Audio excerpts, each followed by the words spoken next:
ETF index mutual funds నేర్చుకుని stock మార్కెట్లో రాణించాలనుకుంటున్నారా? వెంటనే ఈ నెంబర్కి కాల్ చేయండి. నమస్తే రమగారు. నమస్తే జయ. రమగారు, శివభక్తుల కథలు చెప్తాం. ఇది చాలా ఇంట్రెస్టింగ్గా ఉంటుంది. నందనార్ కథ. మనం ఇది ఘంటసాల గారు పాడిన నందుని చరితము వినుమా పరమానందము గర్మ ఆ పాట ఆయనే ఈయన. తిరునాలైపోనారు నాయనార్ అంటారు ఈయన పేరు. నందనారు ఆయన పేరు. అయితే ఈయన చోళ రాజ్యంలో ఆదనూరు అని ఒక ఊరికి చెందినవాడు. మహాశివ భక్తుడు. కానీ ఈయన అంటరాని వాడట. 63 మంది నాయనార్లలో ఈయన ఒక్కడే అంటరానివాడు. మిగిలిన వాళ్ళంతా వేర్వేరు కులాలకు చెందిన వాళ్ళు ఉన్నారు. వైశ్యులు, బ్రాహ్మలు, తర్వాత వెల్లాల కులస్తులు అలా ఉన్నారు చాలా. అంటే తమిళంలో ఈ వెల్లాలంటే మన వైపు ఏమంటారో నాకు తెలియదు. ఈ పేర్లు రాయబడి ఉన్నాయి.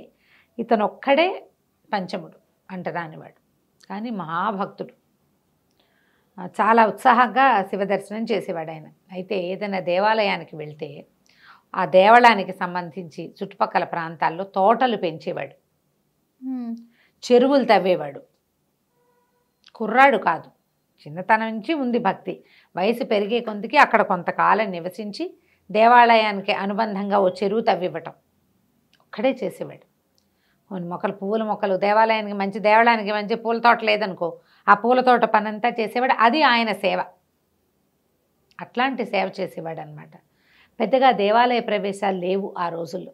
కొన్ని దేవాలయాల్లో చిన్న చిన్న ఊళ్ళల్లో ఏం అనేవాళ్ళు కాదు. ఇతను భక్తుడని, ఇట్లా దేవాలయానికి సంబంధించిన సేవ చేస్తాడని ఆ అవగాహన చుట్టుపక్కల ప్రాంతాల్లో ఉంటుంది కదా.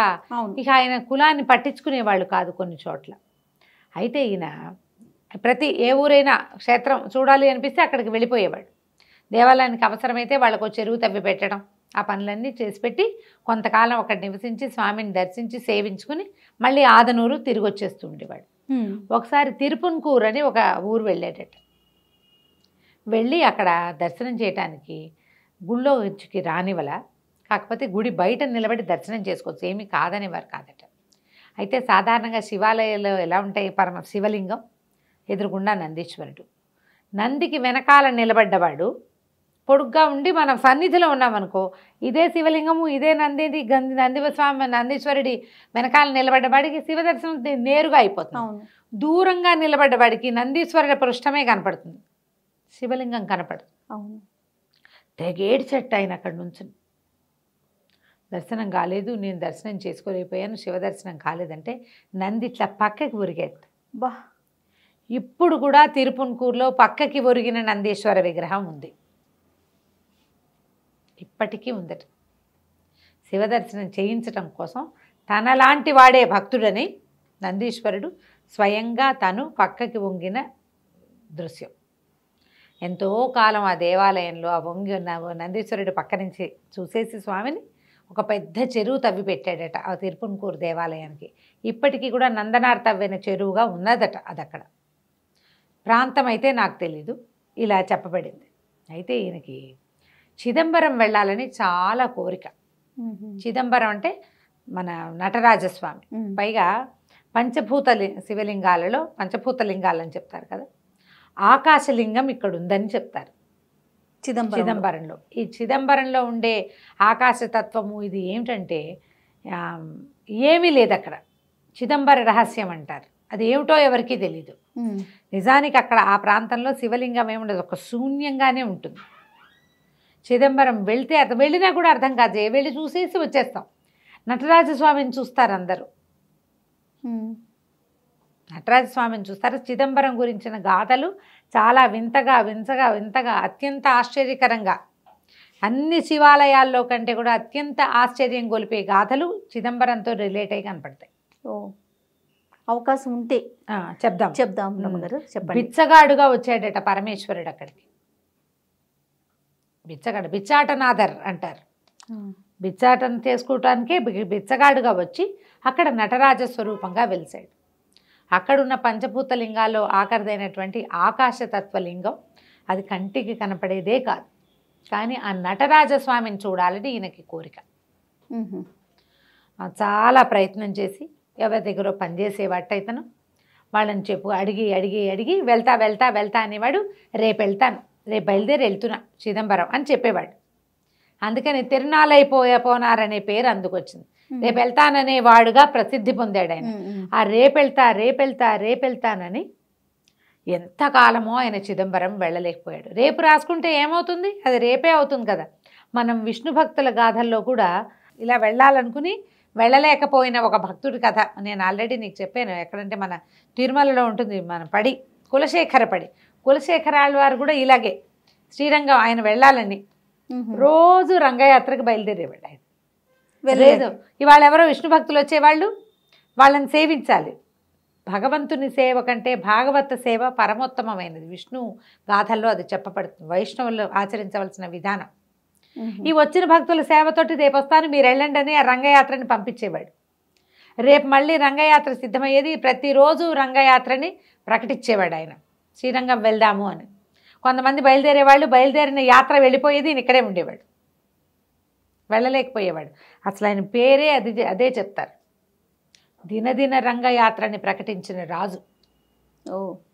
ఈయన తిరునాళ్ళైపోనారు రేపు వెళ్ళేవాడిగా ప్రసిద్ధి పొందాడు.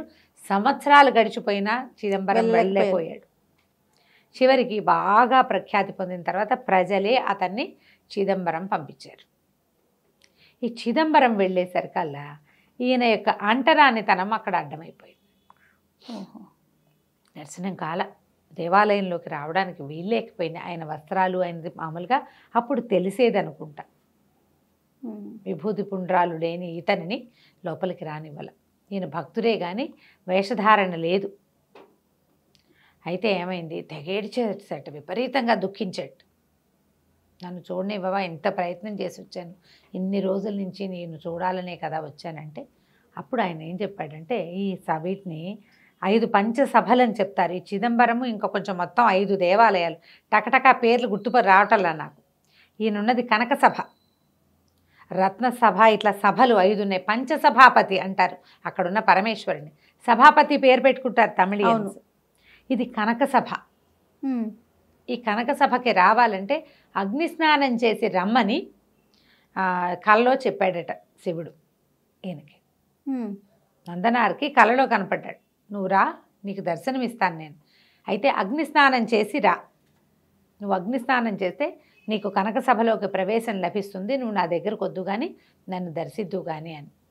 సరే, అయితే ఏమైంది, ఈ చిదంబరం దేవాలయంలో అర్చకులు ఉన్నారు కదా, వాళ్ళకి దర్శనం ఇచ్చాడట, స్వప్న దర్శనం. 3కో 5గురికో ఒకేసారి కల్లో కనపడ్డాడు శివుడు. నటరాజస్వామి కనపడి ఒక ఇది చితి లాంటిది పేర్చమని, అగ్ని పేర్చమని, ఆ అగ్నిలో స్నానం చేసి నన్ను దర్శించడానికి ఒక భక్తుడు వస్తాడు, అతన్ని తీసుకురమ్మన్నారు. దేవాలయం ఎదురుగుండా కట్టెలు పేర్చి నిప్పు రగల్చి పెట్టారట ఆ మరుసటి రోజున. వీళ్ళ కళ వచ్చింది తెల్లవారుజామున. ఒకడు రెండోవాడు చెప్తే నాకు అదే వచ్చింది అన్నాడు. ఇంకా ఎవరెవరికి వచ్చిందంటే అర్చకులందరికీ వచ్చింది, అందరికీ అదే కళ. సరే స్వామి ఇట్లా స్వప్నాదేశం చేశాడు. ఒకళ్ళకి చెప్తే కుదరదని అందరికీ చెప్పాడు. ఆ అగ్నిని ఇట్లా పేలిస్తే ఈ వచ్చినటువంటి నందనారు అగ్నిలోకి ప్రవేశించి బయటకు వచ్చేసాడు.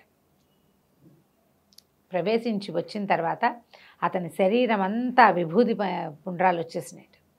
మహోజ్వలమైన కాంతితోటి అగ్నిస్నానం చేశాడనమాట. విభూతి పుండ్రాలు ఆ లోపలికి వెళ్ళేసరికల్లా ఆ జ్వాలే అతని ఒంటి మీద పుండ్రాలను ఏర్పరిచిందనమాట. ఆ వచ్చిన నందనారి చాలా ఆశ్చర్యపోయి, భగవంతుడు ఇతని కోసం ఆదేశించాడంటే ఎంత గొప్ప భక్తుడు. ఈ నందన్ నాయనారిని లోపలికి తీసుకెళ్లారు దేవాలయంలో. ఆ సభాపతిని లోపలికి వెళ్ళి కనక సభలోకి ప్రవేశించాడు. అది ఎట్లా ఉంటుందంటే ఒక పెద్ద స్ఫటికలింగం, నటరాజస్వామి స్వరూపం. ఆయన ఎట్లా ఉంటాడు, నటరాజస్వామి పాదాల కింద ఒకడు ఉంటాడు, ఒక కాలు పైకెత్తి ఉంటుంది, తర్వాత జుట్టు 2 పక్కలకి ఇట్లా జ్వాలల్లాగా పైకి వెళ్ళిపోయినట్టుంటాయి, ఒక నాట్య భంగిమలో ఉంటాడు. ఆయన చూసేసరికల్లా చాలా సంతోషించి ఎంతో ఉచ్చైస్వరంతో గానం చేసి చాలా సంతోషించాడు. ఈ స్వరూపము, ఈ స్ఫటికలింగము కాకుండా ఆకాశలింగ దర్శనం ఒకటి ఉంటుంది. అది ఎట్లా ఉంటుందంటే ఒక గది, ఒక కర్టెన్ లాంటిది వేసి ఉంటుంది. ఆ కర్టెన్ తొలగిస్తారు. ఒక రంగస్థలంలాగా ఒక ఎత్తైన పీట ఉంటుంది, అక్కడ ఏమీ ఉండదు. పైనుంచి బంగారువి మారేడు దళాలు ఇట్లా గాలి కళ్ళల్లాడుతూ కనపడతాయి. ఆ దర్శనం అవ్వగానే ఈయన జ్యోతిగా మారిపోయి అందులోకి వెళ్ళిపోయాడట నందనార్. ఈ మొత్తం భక్తులందరూ చూస్తూ ఉండగానే, అర్చకులంతా చూస్తూ ఉండగానే జ్యోతిగా మారి ఆకాశలింగంలోకి వెళ్ళిపోయాడు. ఇదంతా పరమాద్భుతంగా ఆశ్చర్యపోయారు. స్వామి చరిత్ర ఎలా అంటే, లీల ఎలా ఉంటుందంటే, ఎవడికి ఎప్పుడు ఎక్కడ ఎలాంటిది కల్పిస్తాడో భగవన్మాయ మనకు అసలు అర్థం తెలీదు, మనం తెలుసుకోలేకపోతాం. ఒక్కొక్కడికి ఎవరికో బుద్ధి, వాళ్ళు ఏదో మామూలుగా ఉంటారు సాధారణ జీవనం, కానీ వాడి భక్తి ప్రపత్తులు వేరేగా ఉంటాయి. అవును, అసలు వాడి జనరల్ లివింగ్కి అతనుకున్న భక్తి తీవ్రతకి సంబంధమే ఉండదు. మనం నాయనార్ గాథల్లో అలాంటివి చూస్తాం.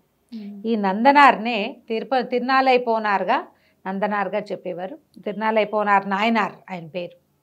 ఈ మొత్తం 63 మందిలో ఒకే ఒక అంటరానివాడుగా చెప్పబడినప్పటికీ అలా సశరీరంగా భగవంతుడిలో చేరిన అతి తక్కువ మందిలో నందనారు కూడా ఒకడు. ఏముంది కదా కథ, ఎంత అద్భుతం రమ్మగారు. కానీ కార్తీక మాసంలో ఇలా శివ భక్తుల కథలు వినటం నిజంగా చాలా అదృష్టం అండి. నమస్తే రమ్మగారు. నమస్తే.